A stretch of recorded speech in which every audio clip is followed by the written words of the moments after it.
ഒരു ചെറിയ കുട്ടി 14 വയസ്സായ ഒരു കുട്ടിയാണ്. അപ്പോൾ ഒരു ദുർബലനായ ഒരു കുട്ടിയോട് ഇത്രയും പക മനസ്സിൽ സൂക്ഷിക്കുക എന്ന് പറയുന്നത് വളരെ അപൂർവമായ ഒരു കാര്യമായിട്ടാണ് ഞാൻ വിശ്വസിക്കുന്നത്. പ്രതിയിൽ തൃപ്തനാണെന്ന് ചോദിച്ചാൽ പൂർണ്ണമായൊരു തൃപ്തിയില്ല, എങ്കിലും സമൂഹത്തിനൊരു സന്ദേശം എന്ന നിലയിൽ ഈ വിധിയിൽ എനിക്ക് കുഴപ്പമില്ല എന്ന് പറയാം. കള്ളസാക്ഷികളെ 2-3 പേരെ അപ്പോൾ അതൊക്കെ സ്വാഭാവികമായിട്ട് വിചാരണയുടെ ഭാഗമാണെന്ന് ഞാൻ വിശ്വസിക്കുന്നു. എങ്കിൽ പോലും പ്രോസിക്യൂഷൻ വിനീത് കുമാർ സാറിൻ്റെ നേതൃത്വത്തിൽ വളരെ നല്ല രൂപത്തിൽ ഈ കേസ് കൈകാര്യം ചെയ്തു. അതോടൊപ്പം കുറ്റം അന്വേഷിച്ച CI ഷിബു സാർ, അദ്ദേഹത്തിൻ്റെ ഒരു വലിയ എഫർട്ടാണ് ഈ കേസ് വിജയത്തിലേക്ക് നയിച്ചത്. നമസ്കാരം, സ്പോട്ട് ലൈവിലേക്ക് സ്വാഗതം. തിരുവനന്തപുരം കാട്ടാക്കടയിൽ 10ാം ക്ലാസ് വിദ്യാർത്ഥിയെ കാറടിപ്പിച്ച് കൊലപ്പെടുത്തിയ കേസിൽ ശിക്ഷാവിധി വന്ന ശേഷം പിതാവിന്റെ പ്രതികരണമാണ് ഇപ്പോൾ കേട്ടത്.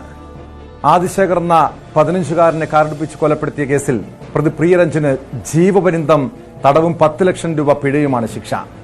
തിരുവനന്തപുരം 6ാം അഡീഷണൽ സെഷൻസ് കോടതിയാണ് ശിക്ഷ വിധിച്ചത്. പൂവച്ചൽ സ്വദേശികളായ അരുൺകുമാറിന്റെയും ദീപിയുടെയും മകനായ ആദിശേഖറിനെ പ്രിയരഞ്ജൻ മനഃപൂർവ്വം കാറടിപ്പിച്ച് കൊലപ്പെടുത്തിയെന്നാണ് കേസ്. പിഴത്തുക ആദിശേഖറിന്റെ മാതാപിതാക്കൾക്ക് നൽകണമെന്നും കോടതിയുടെ ഉത്തരവിലുണ്ട്. CCTV ദൃശ്യങ്ങളാണ് കേസിൽ നിർണായകമായതെന്ന് പ്രോസിക്യൂഷൻ വ്യക്തമാക്കി. CCTV ദൃശ്യമാണ് ഇതിനകത്ത് ഏറ്റവും നിർണായകമായ തെളിവായത്. CCTV ദൃശ്യം കിട്ടിയത് കൊണ്ടാണ് ഇത് ആ പ്രതി 27 മിനിറ്റ് കാത്തുനിന്ന് ഒരു കാരണവും കൂടാതെ അവിടെ കാത്തുനിന്ന ശേഷം കുട്ടിയെ കയറ്റിയിറക്കി ഇടിച്ചു കൊന്ന് വാഹനം കയറ്റിയിറക്കി കൊണ്ടുപോയതായിട്ട് CCTV ദൃശ്യത്തിലാണ് തെളിഞ്ഞത്. അതിന് കറസ്പോണ്ടിങ് ആയിട്ടുള്ള മറ്റ് ശാസ്ത്രീയ തെളിവുകളും അത് കിട്ടി. കോടതി തന്നെ നിരീക്ഷിച്ചിരിക്കുന്നത് ആക്ച്വലി അതൊരു കോടതിക്ക് തന്നെ നേരിട്ട് കാണും പോലെ ഈ ദൃശ്യം കണ്ടു എന്ന്. കാരണം കോടതിയിൽ ഇത് ഈ CCTV ദൃശ്യം പ്രദർശിപ്പിച്ച് അത് തെളിവെടുത്തിരുന്നു. അപ്പോൾ ആ സമയത്ത് കോടതിക്ക് ആർഗ്യുമെന്റിന്റെ സമയത്ത് എന്റെയും അതുപോലെ പ്രതിഭാഗത്തിന്റെയും വാദം നടക്കുന്ന സമയത്ത് കോടതി പറഞ്ഞു, എന്ത് ആർഗ്യൂ ചെയ്താലും നേരിട്ട് കോടതി കാണുന്നത് പോലെ ദൃശ്യങ്ങൾ മുമ്പിലുണ്ടല്ലോ എന്ന ഒരു പരാമർശവും കോടതിയിൽ നിന്നുണ്ടായിരുന്നു. വിശദാംശങ്ങളുമായി VV വിനോദ് ചേരുന്നുണ്ട് തിരുവനന്തപുരത്ത് നിന്ന്. വിനോദ്, ഏറെ നിഷ്ഠൂരമായിട്ടുള്ളൊരു കൊലപാതകം, അന്നത്തെ ആ CCTV ദൃശ്യങ്ങളൊക്കെ ഇന്നും നമ്മുടെയൊക്കെ മനസ്സിലുണ്ട്. ഈ കേസിലിപ്പോൾ ജീവപര്യന്തം ശിക്ഷയാണ്, കഠിന തടവ് ശിക്ഷയാണ് പ്രതിക്ക് വിധിച്ചിരിക്കുന്നത്. കുടുംബവും പ്രോസിക്യൂഷനും ഈ ശിക്ഷാവിധിയോട് എങ്ങനെയാണ് പ്രതികരിച്ചത്? വിശദാംശങ്ങൾ.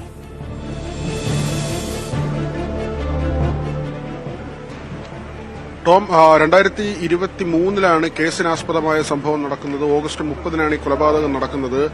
അതിനു മുൻപ് തന്നെ ഈ 15-കാരനോടുള്ള വൈരാഗ്യമുണ്ടാകാനുള്ള കാരണം, അതായത് ഈ കൊലപാതകത്തിന് ഇടയാക്കിയ സംഭവം ക്ഷേത്ര പരിസരത്ത് പ്രതി മൂത്രമൊഴിക്കുന്നു. ഇത് ഈ കുട്ടി ചോദിച്ചു.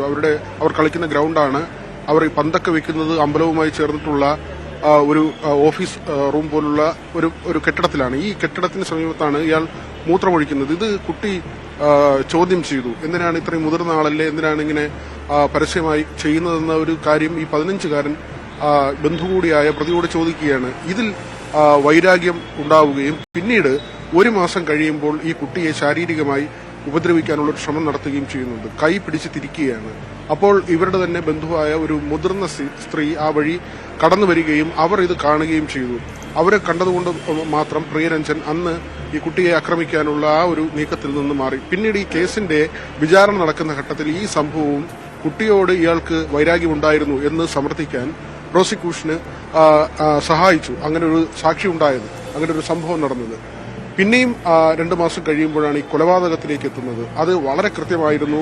ടോം പറഞ്ഞതുപോലെ തന്നെ നമ്മൾ ആ സ്ഥലത്ത് പോയി നമ്മൾ കാര്യങ്ങൾ റിപ്പോർട്ട് ചെയ്തതാണ്. ആ അമ്പലത്തിനോട് ചേർന്ന ഈ പറയുന്ന കെട്ടിടത്തിൽ ഒരു CCTV സ്ഥാപിച്ചിരുന്നു. പക്ഷേ ഇത് പ്രതി മനസ്സിലാക്കിയിരുന്നില്ല. കാരണം ഒരു വിജനമായ പ്രദേശമാണ്, അധികം ആളുകളില്ലാത്ത ഒരു സ്ഥലമാണ്.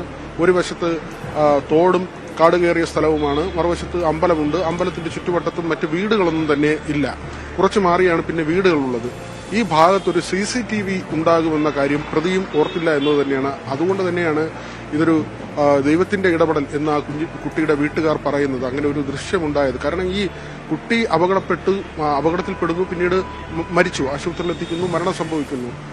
അതുവരെയും ഇതൊരു സാധാരണ വാഹനാപകടത്തിൽ സംഭവിച്ച മരണം എന്ന വിചാരത്തിലായിരുന്നു, അല്ലെങ്കിൽ അങ്ങനെയാണ് എല്ലാവരും കരുതിയിരുന്നത്. പക്ഷെ അവർക്ക് ചില സംശയങ്ങൾ തോന്നുകയും ഈ CCTV ഏതാണ്ട് ഒരാഴ്ചയ്ക്കുള്ളിൽ ഇത് പരിശോധിക്കുകയും ചെയ്യുന്നു. അപ്പോഴാണ് ഇതിലെ അസ്വാഭാവികത മനസ്സിലാകുന്നത്.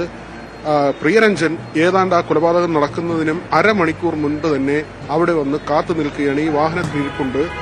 ഈ കളി കഴിഞ്ഞ് കുട്ടികൾ ഒന്നൊന്നായി പുറത്തേക്ക് ഇറങ്ങുന്നു. ഈ കുട്ടിയും പുറത്തേക്ക് വരുന്ന വഴിക്ക് സൈക്കിളിൽ സഞ്ചരിക്കുകയാണ്. ഈ സമയത്താണ് ഇയാൾ കാർ സ്റ്റാർട്ടാക്കുകയും അമിത വേഗത്തിൽ, ഒരു ചെറിയ റോഡാണ്, കാരണം ആ റോഡിലൂടെ അത്രയും വേഗത്തിൽ ഒരു വാഹനം പോവുക ബുദ്ധിമുട്ടുള്ള കാര്യമാണ്. പക്ഷേ മാക്സിമം സ്പീഡിൽ ഈ കുട്ടിയെ ഇടിച്ചു തെറിപ്പിക്കുന്നു. അത് കഴിഞ്ഞ് ഈ വാഹനം മുന്നിലേക്ക് നിർത്തിയിടുകയാണ്. അത് ചെറിയൊരു റോഡാണ്, 4-5 മീറ്റർ മാത്രം വീതിയുള്ള ഒരു ചെറിയ റോഡാണ്. രണ്ടാമതൊരു വണ്ടി വന്നാൽ കഷ്ടിച്ച് കടന്നു പോകാൻ കഴിയുന്ന തരത്തിലുള്ള ഒരു ചെറിയ റോഡാണ്. ആ റോഡിൽ ഈ വാഹനം കുറച്ചുകൂടി മുന്നേക്കിടുന്നു. പിറകിൽ മറ്റൊരു വാഹനം വന്നു. ആ വാഹനത്തിലാണ് ഈ കുട്ടിയെ ആശുപത്രിയിൽ കൊണ്ടുപോകാൻ ശ്രമിക്കുന്നത്. അപ്പോൾ ഈ മുന്നിൽ പോയ അപകടമുണ്ടാക്കിയ പ്രതി ഓടിച്ചിരുന്ന വാഹനം അപ്പോഴും റോഡിൽ നിന്ന് മാറ്റാതെ മാർഗതടസ്സം സൃഷ്ടിച്ച് കുട്ടിയെ ആശുപത്രിയിൽ എത്തിക്കുന്നത് വൈകിക്കാൻ വേണ്ടിയുള്ള ഒരു ശ്രമം കൂടി പ്രതിയുടെ ഭാഗത്തു നിന്നുണ്ടാകുന്നു. അതായത് കുട്ടി മരിക്കണം എന്ന് ഇയാൾ ഉറപ്പിച്ചിരുന്നു. അതിനുവേണ്ടി ഈ മാർഗ തടസ്സം കൂടി സൃഷ്ടിക്കുന്ന നിലയുണ്ടായി. പിന്നീട് വശത്തുകൂടിയാണ് ആ പറമ്പിലേക്ക് കയറിയാണ് ആ കാർ, രണ്ടാമത്തെ കാർ കുട്ടിയുമായി ആശുപത്രിയിലേക്ക് പോകുന്നത്. ഈ സംഭവം കഴിഞ്ഞ് ഇത് കൊലപാതകമാണെന്ന് തിരിച്ചറിഞ്ഞതോടുകൂടി തന്നെ ഇയാൾ വാഹനം ഉപേക്ഷിച്ച് കടന്നുകളയുകയാണ്. തമിഴ്നാട്ടിലേക്കാണ് പോകുന്നത്. തുടർന്ന് ഇയാളെ തമിഴ്നാട്ടിൽ ഒളിവിൽ കഴിഞ്ഞിരുന്ന ഇയാളെ പോലീസ് പിടികൂടുകയാണ്. ഇയാളുടെ മനോനില സംബന്ധിച്ച് വളരെ ഒരു വിചിത്രമായ കാര്യം എന്ന് തന്നെ പറയാം. കാരണം 15 വയസ്സുള്ള ഒരു കുട്ടി ഈ മൂത്രമൊഴിച്ചത് ചോദ്യം ചെയ്തതിന്റെ പേരിൽ മാസങ്ങളോളം ആ കുട്ടിയോടുള്ള വൈരാഗ്യം മനസ്സിൽ കൊണ്ടു നടക്കുകയും ഒരു കൊല നടത്തുക എന്ന നിലയിലേക്ക് അയാൾ എത്തുകയും ചെയ്തു എന്നതാണ് ഞെട്ടിക്കുന്ന ഒരു സംഭവമാണ്. സാമ്പത്തിക ശേഷിയുള്ള ഒരു വ്യക്തിയാണ് പ്രതി. പ്രിയരഞ്ജൻ നേരത്തെ കാട്ടാക്കട പൂവച്ചലിലാണ് താമസിച്ചിരുന്നത്. പിന്നീട് നഗരത്തിലേക്ക് താമസം മാറ്റിയിരുന്നു. വിവാഹിതനാണ്. ഭാര്യ വിദേശത്തായിരുന്നു. ഇയാൾ ഇടയ്ക്ക് വിദേശത്ത് പോയി വരുന്ന രീതി ഉണ്ടായിരുന്നു. പൂവച്ചലിലേക്ക് ഇടയ്ക്ക് വന്നു പോയിരുന്നു. കാരണം അവിടെയുള്ള സുഹൃത്തുക്കളെ കാണുന്നതിനും അവരുമായി മദ്യപിക്കുന്നതിനുമൊക്കെ തന്നെ അവിടെ വന്നു പോയിരുന്നു. അങ്ങനെ നിരന്തരം അവിടെ എത്തി മദ്യപിച്ചിരുന്ന ഒരാളാണ്. ഈ കൊലപാതകം നടത്തുമ്പോഴും ഇയാൾ മദ്യപിച്ചിരുന്നു എന്ന കാര്യമാണ് പിന്നീട് മനസ്സിലാക്കാൻ കഴിഞ്ഞത്. ഏതായിരുന്നാലും ഇയാൾ സ്ഥിരമായി തീർച്ചയായും അതുതന്നെയാണ് കുടുംബം ഈ വിധിക്ക് ശേഷം ആദിശേഖരന്റെ കുടുംബവും പ്രതികരിച്ചത്. പ്രതി ലഹരിക്കടിമയാണ്, പതിവായി മദ്യപിക്കുന്ന ആളാണ്. പക്ഷേ ഈ കുടുംബത്തിന്റെ ഒരു പ്രതികരണം, അവർ ഈ വിധിയിൽ അത്ര തൃപ്തരല്ലല്ലോ വിനോദ്. പ്രോസിക്യൂഷനും മികച്ച രീതിയിൽ കേസ് കൈകാര്യം ചെയ്തു, പോലീസിന്റെ ഭാഗത്ത് മികച്ച അന്വേഷണം നടത്തിയെന്നൊക്കെ പറയുമ്പോൾ പോലും ഈ ജീവപര്യന്തം ശിക്ഷയിൽ ആദിശേഖരന്റെ കുടുംബം, ആദിശേഖരന്റെ അച്ഛൻ നേരത്തെ അരുൺകുമാർ നേരത്തെ പ്രതികരിച്ചത് വിധിയിൽ അത്ര തൃപ്തരല്ല എന്നാണ്. അങ്ങനെയെങ്കിൽ ഇതിനെതിരെ അവർ നിയമ നടപടികൾ സ്വീകരിക്കാനുള്ള സാധ്യതയുണ്ടോ? എന്തായിരുന്നു കുടുംബത്തിന്റെ ഒരു ആവശ്യം ഈ കേസുമായി ബന്ധപ്പെട്ട്? അപ്പം സ്വാഭാവികമാണ്, ഒരു കുട്ടി കൊല്ലപ്പെടുകയാണ്. അവർക്ക് അവരുടെ കുഞ്ഞ് 14 വയസ്സുള്ള ഒരു കുഞ്ഞിനെ കൊലപ്പെടുത്തിയതാണ്. തീർച്ചയായും തൂക്കുകയർ തന്നെയാകും ആ രക്ഷിതാക്കൾ ആവശ്യപ്പെടുന്നത്. ആ ബന്ധുക്കൾ, നാട്ടുകാർ എല്ലാം തന്നെ ഇങ്ങനെ ഒരു കുറ്റകൃത്യം ചെയ്ത ആളിന് തൂക്കുകയർ കിട്ടണമെന്ന് ആഗ്രഹിക്കും. പക്ഷേ മാതൃകാപരമായ ഒരു വിധി തന്നെയാണ് ഉണ്ടായിരിക്കുന്നത്. അത് പ്രോസിക്യൂഷൻ അത് പറയുന്നുണ്ട്. അതോടൊപ്പം തന്നെ ആദിശേഖരന്റെ പിതാവും അക്കാര്യം തന്നെയാണ് പറയുന്നത്. സമൂഹത്തിന് സന്ദേശമാകുന്ന ഒരു വിധി തന്നെയാണ് ഉണ്ടായിട്ടുള്ളത്. പൂർണ്ണമായും തൃപ്തി ഇല്ല.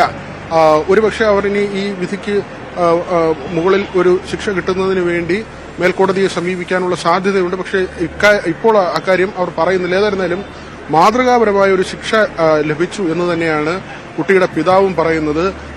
മറ്റ് മൂന്ന് കുട്ടികൾ ഈ കേസിൽ നൽകിയ മൊഴി അത് വളരെ നിർണായകമായി. 3 കുട്ടികൾ ഈ ആദിശേഖരനോടൊപ്പം തന്നെ ഗ്രൗണ്ടിൽ കളിച്ചുകൊണ്ടുവന്നവരാണ്. അവരാണ് ഈ അപകടം കാണുന്നത്. ഈ കുട്ടികൾ നൽകിയ മൊഴി, കേസുമായി ബന്ധപ്പെട്ട് നൽകിയ മൊഴി വളരെ നിർണായകമായി വിചാരണയുടെ ഘട്ടത്തിൽ ചില കള്ളസാക്ഷികളെ കൊണ്ടുവരാൻ പ്രതിഭാഗം ശ്രമിച്ചുവെന്ന ആരോപണം പ്രോസിക്യൂഷൻ ഭാഗത്തു നിന്ന് ഉയരുകയും ചെയ്തിരുന്നു. ചിലർ മൊഴി മാറ്റാനുള്ള ചില നീക്കങ്ങളൊക്കെ തന്നെ ഇതിന്റെ പുറകിൽ ഉണ്ടായി എന്ന് പറയുന്നു. പക്ഷേ ഈ സാക്ഷിമൊഴികളും അതോടൊപ്പം തന്നെ ഏറ്റവും നിർണായകമായ CCTV ദൃശ്യങ്ങൾ, ആ ദൃശ്യങ്ങൾ തന്നെയാണ് ഈ കേസിലെ ഏറ്റവും നിർണായകമായ കാര്യം. സ്വാഭാവികമായി നടന്ന ഒരു ആക്സിഡന്റ്, ഒരു വാഹനാപകടം എന്ന് വിചാരിക്കാവുന്ന കാര്യമായിരുന്നു. പക്ഷേ ആ ദൃശ്യങ്ങൾ പുറത്തു വന്നതോടുകൂടി ഇതിന്റെ യഥാർത്ഥ വസ്തുത പുറത്തു വരികയായിരുന്നു. ഏതായിരുന്നാലും വളരെ പ്രധാനപ്പെട്ട ഒരു വിധി തന്നെയാണ് ഇന്നത്തെ 6ാം അഡീഷണൽ സെഷൻസ് കോടതിയിൽ നിന്ന് ഉണ്ടായിരിക്കുന്നത്. അങ്ങേറ്റം ക്രൂരത നിറഞ്ഞ ആ കാഴ്ചകൾ ഇപ്പോഴും കണ്ടു നിൽക്കാൻ കഴിയില്ല. പ്രത്യേകിച്ചും കുഞ്ഞുങ്ങളുള്ള മാതാപിതാക്കൾക്ക് കണ്ടു നിൽക്കാൻ കഴിയാത്ത വിധത്തിലുള്ള ഭീകരമായിട്ടുള്ള കാഴ്ചയായിരുന്നു. അത്രയ്ക്കും ക്രൂരമായിട്ടാണ് ഈ കേസിലെ പ്രതി ആ കുഞ്ഞിനെ, ഒരു 14-കാരനെ വാഹനമിടിപ്പിച്ച് കൊലപ്പെടുത്തിയത്. കേസിലെ പ്രതിക്ക് ജീവപര്യന്തം കഠിന തടവാണ് ശിക്ഷ വിധിച്ചിരിക്കുന്നത്. കൊച്ചിയിൽ സെലിബ്രിറ്റികൾക്ക്